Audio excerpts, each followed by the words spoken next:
साथियों, जय हरसिम। जैसे कि आप सभी को विदित है कि हम लोग लॉकडाउन से गुजर रहे हैं, लेकिन कुछ बातों के ऊपर मैं आपसे चर्चा करना चाहता हूं कि लॉकडाउन रहते हुए भी और लॉकडाउन के बाद भी जो कुछ चीज़ों पे मैं आपसे डिस्कस करना चाहता हूं कि ये चीज़ें रेगुलर रहेंगी। अभी की स्थिति, अभी के हालात में और जो ये युग है, ये इन चीज़ों का है। तो मैं कुछ डिस्कस करूंगा आपके साथ कि किस प्रकार से अगर इन चीज़ों को हम लोग फॉलो करते हैं, इन चीज़ों को हम लोग मान लेते हैं और इन चीज़ों पे काम करते हैं, जिस चीज़ का युग है, क्योंकि जिस प्रकार का समाज है उस प्रकार का उसके साथ साथ हमको चलना होता है, उसके अनुसार ही हमको ढलना होता है।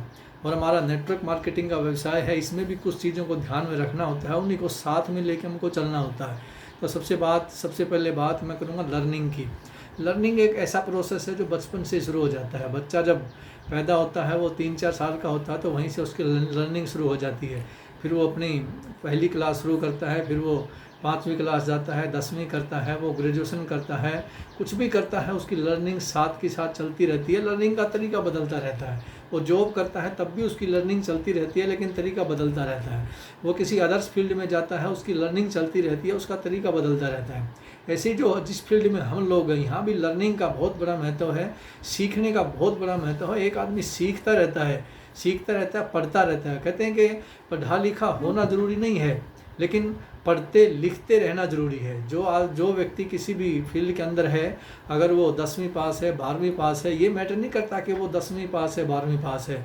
वो मैटर ये करता है कि 10वीं 12वीं पास होने के बाद वो सीखने पे कितना ध्यान देता है, अपनी जानकारी को बढ़ाने के ऊपर कितना ध्यान देता है, अपने बिजनेस को बढ़ाने के लिए, सीखने के लिए किस प्रकार से वो तत्पर रहता है। तो सीखना एक ऐसा प्रोसेस है, ये शुरू से लास्ट तक चलता रहता है। और आरसीएम बिजनेस में, नेटवर्क मार्केटिंग में सीखने का बहुत ही महत्व है। सीखा कहाँ से जा सकता है साथियों? आप किताब से सीख सकते हैं, आप अपलाइन से सीख सकते हैं, यूट्यूब पे बहुत सारे चैनल्स होते हैं, आप वहाँ से सीख सकते हैं। यानी कि सीखना अगर कोई व्यक्ति चाहता है तो कोई एक्सक्यूज नहीं है उसके पास, वो कहीं से भी सीख सकता है। बस शर्त ये है कि वो सीखना चाहे, क्योंकि सीखने का युग है।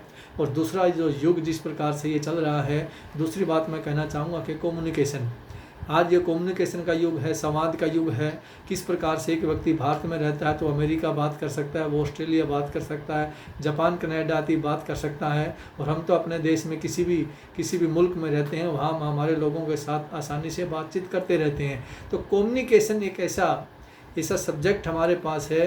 रेगुलर अगर हम अपनी टीम से, जैसे अपनी टीम की बात, जैसे अपना परिवार होता है, टीम होती है, परिवार भी कोई बच्चा बाहर पढ़ने के लिए जाता है तो हम उसके साथ कम्युनिकेट करते हैं, उसके साथ संवाद करते हैं, बार बार बातचीत करते हैं। भाई कैसा है, तेरी पढ़ाई कैसी चल रही है, तेरा रहना कैसा है, खाना कैसा है, पीना कैसा है।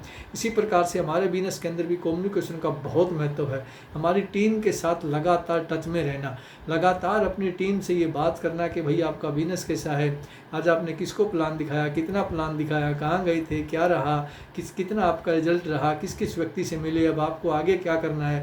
ये सारी की सारी चीज़ों का जुड़ाव जो है वो कम्युनिकेशन से है। जितना बेहतर कम्युनिकेशन, मैं ये नहीं कहता कि टीम से ही आपका कम्युनिकेशन होना चाहिए, आपके परिवार का सदस्य भी जो आपसे दूर रहता है, बाहर रहता है। कई बार हम क्या करते हैं कि टीम के व्यक्ति से तो कम्युनिकेशन कर लेते हैं, लेकिन परिवार का कोई सदस्य बाहर रहता है तो उससे कम्युनिकेशन नहीं करते। साथियों में परिवार के साथ भी कम्युनिकेशन रखना है, अपनी टीम के साथ भी कम्युनिकेशन रखना है। तो रेगुलर अपनी टीम के टच में रहना है, रेगुलर अपने साथियों के टच में रहना है।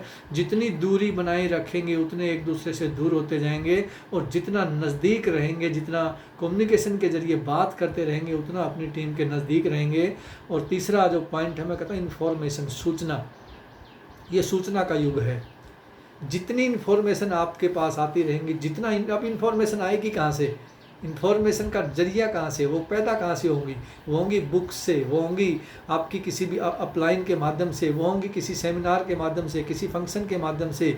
वहाँ से आपके सूचनाएं आती रहती हैं कि अब क्या करना है, कंपनी के माध्यम से कि अब कंपनी किस प्रकार के किस प्रोडक्ट पे काम करती है।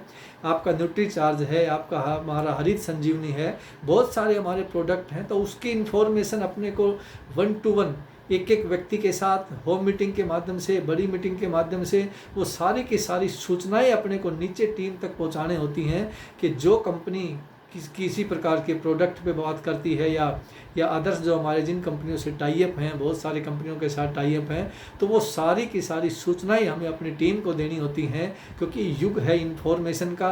ये युग धीरे धीरे अपन देखते हैं कि फिजिकली कम होता जा रहा है और इन्फॉर्मेशन के साथ ज़्यादा जुड़ता जा रहा है।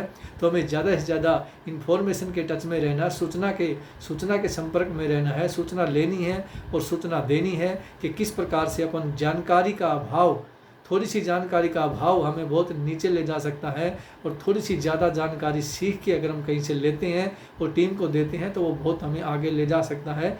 उसके बाद चौथा पॉइंट पे मैं आपसे बात करता हूँ, टेक्नोलॉजी। दोस्तों टेक्नोलॉजी का युग है। जब हम देखते थे तो गेहूं की कटाई जैसे अभी सीजन चला हुआ है, हाथ से काटते थे, एक महीना 2 महीना लग जाता था, लेकिन टेक्नोलॉजी का युग है। एक मशीन आती है और उसको जो महीने भर का जो काम होता था उसको घंटों में करके जाती है। सफ़र को देखते हैं साथियों, महीने भर से सफ़र लग जाते थे, लोग साइकिलों से जाते थे, पैदल जाते थे, लेकिन टेक्नोलॉजी का युग है। किस प्रकार से हम दिल्ली से बॉम्बे 1.5 घंटे में पहुंच जाते हैं, दिल्ली से गुवाहाटी हम लोग 2 घंटे में पहुंच जाते हैं, दिल्ली से अमेरिका 24 घंटे में पहुंच जाते हैं। दोस्तों ये सारे का सारा टेक्नोलॉजी का युग है। और हमारा जो बिजनेस है नेटवर्क मार्केटिंग, आरसीएम जिस कंपनी में हम लोग हैं, यहाँ भी टेक्नोलॉजी काम करती है।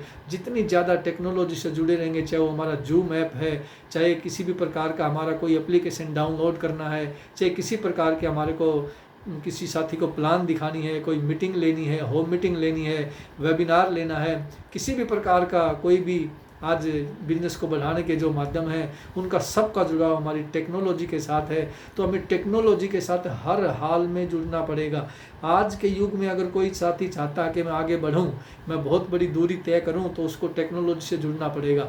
टेक्नोलॉजी से जुड़े बिना आज हम बहुत कुछ नहीं कर सकते। आप चाहें कि मैं हाथ से गेहूँ काट तो लोगे, लेकिन आपको बहुत महीने लग जाएंगे, आपका बहुत समय खराब हो जाएगा। इसी प्रकार से अगर हम चाहें कि टेक्नोलॉजी के बिना आज मैं बिजनेस कर लूँ तो दोस्तों बहुत लंबा हो जाएगा, वो दूरी बहुत आपको तय करनी पड़ेगी, टाइम लग जाएगा, परेशान हो जाएंगे। इसलिए टेक्नोलॉजी का आप इस्तेमाल करें। बहुत सारी टेक्नोलॉजी आज आपके पास हैं, हमारा सारा सिस्टम ऑनलाइन है, तो हमें टेक्नोलॉजी को सीखना पड़ेगा। वो कहीं से भी सीख सकते हैं, किसी से भी सीख सकते हैं। ऐसा कोई व्यक्ति नहीं कि वो किसी भी काम को सीखना चाहे, बस विल पावर उसके अंदर हो, सीखने की शक्ति उसके अंदर हो, तो वो कहीं से भी सीख सकता है। उसके बाद परफॉर्मेंस, हर कंपनी में, चाहे वो किसी भी प्रकार की कंपनी हो, चाहे वो हमारी स्टडीज हो, अगर कोई भी हमसे पूछता है तो हमारी परफॉर्मेंस के बारे में पूछता है। हमारी परफॉर्मेंस कैसी है, हमने काम कितना किया, किस प्रकार से वो हमने काम किया। तो हमारी परफॉर्मेंस अच्छी करने के लिए हमको इन सारी चीज़ों का ज्ञात होना चाहिए, इन सारी चीज़ों की जानकारी होनी चाहिए। और परफॉर्मेंस कोई सलाम है। दुनिया अगर किसी भी चीज़ की बात करें तो कोई ये नहीं पूछता कि आपने कितने घंटे काम किया, कोई ये नहीं पूछेगा कि आपने रात में काम किया, दिन में काम किया, लेकिन सब ये पूछेंगे कि उस व्यक्ति की परफॉर्मेंस कैसी रही। 1 घंटा काम किया तो उसकी परफॉर्मेंस कैसी रही, 3 घंटे काम किया तो उसकी परफॉर्मेंस कैसी रही। ये कोई मायने नहीं रखता कि आपने 12 घंटे काम किया, 15 घंटे काम किया। जितने वक्त आपने काम किया, आपकी परफॉर्मेंस कैसी रही, क्योंकि उसी पे डिपेंड करता है हमारा रिजल्ट, हमारा परिणाम। ये कोई व्यक्ति क्रिकेट के मैच में खेलता है, वो पिच पे खड़ा है, आधा घंटा हो गया, 1 घंटा हो गया, 2 घंटे हो गया, वो पिच पे खड़ा है, आउट नहीं हो रहा, तो क्या उसका कैप्टन उससे खुश हो जाएगा? बिल्कुल नहीं। क्या दर्शक उससे खुश हो जाएंगे? बिल्कुल नहीं। क्योंकि खड़ा रहना ही कोई बहुत ज़रूरी नहीं है, खड़े रहने से ही काम नहीं चलेगा। खड़ा रहना ही बहुत कुछ नहीं है, बहुत कुछ है रिजल्ट, बहुत कुछ है उसका रन बनाना। ऐसे ही बहुत सारे लोग जब हमें मीटिंगों में मिलते हैं दोस्त, वो कहते हैं सर मैं 5 साल से जुड़ा हूँ, मैं 7 साल से जुड़ा हूँ, मैं 6 साल से जुड़ा हूँ। तो मैं उससे पूछता हूँ अभी आप कौन सी पिन पे, आप कौन से लेवल पे हैं? वो कहता है सर पिन तो नहीं आई, लेकिन मैंने मीटिंगें बहुत देखी, सबकी मीटिंगें देखता हूँ। साथियों ये मायने नहीं है कि आपने कितनी मीटिंग देखी, किस किस की मीटिंग देखी, किस किस का सेमिनार देखा। मायने तो ये है कि आपका परिणाम क्या है, रिजल्ट क्या है, वो देख के आप आज आपकी अचीवमेंट क्या है, वो सब कुछ देख के, सब कुछ ज्ञान जो ग्रहण किया उसका सदुपयोग कहाँ किया आपने। तो उसको मेन वो है, वो जो आपने बहुत सारे सेमिनार देखे, वो कोई नहीं पूछेगा कि आपने कितनी मीटिंग अटेंड की, सभी पूछेंगे आपके परिणाम क्या है। तो हमारा फोकस हमारे रिजल्ट पे रहना चाहिए। हमारे रिजल्ट पे हमारा फोकस है तो ही बहुत कुछ हम कर पाएंगे, क्योंकि घर वाले भी परिणाम पूछते हैं, समाज भी परिणाम पूछता है। तो इसी प्रकार से फिर मैं सारे टॉपिक को रिपीट करता हूँ कि हमारा लर्निंग, हम सीखते हैं तो परिणाम आने की संभावना है।